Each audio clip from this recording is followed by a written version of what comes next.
Thank you, Mr. Speaker, and I had one of those lateral flow tests last week. It was a very pleasant, if tickly, experience. Melanie Beck, who runs the My Milton Keynes Business Improvement District, was announced as the new chair of MK Snap charity last week. I was particularly pleased that she was recognised with an MBE for community services during COVID last October. Now, I note that some of the party opposite, who are led, in fact, by a Knight of the Realm, recently floated the idea of doing away with the honours system. Perhaps my right honourable friend would agree with me that this would not just be a regressive step, but in particular, we would lose the ability to officially recognise the wonderful work of community champions like Melanie. When shielded residents needed supplies, Mr. Speaker, Melanie contacted her network and offered My Milton Keynes resources, and indeed even roped in family members to drive buses and vans to deliver supplies to those in need. This honour is well deserved, and we should be rightly proud of our heritage. Leader.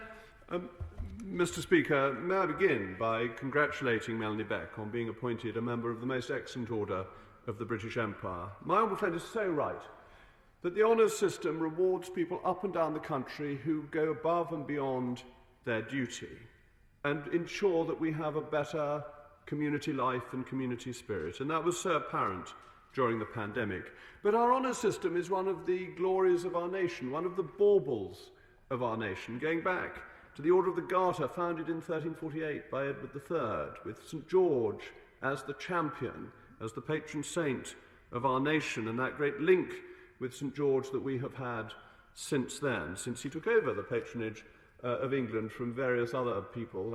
Edmund the Martyr, Edward the Confessor, and St. Alphege were considered rather more before George took over with the Garter.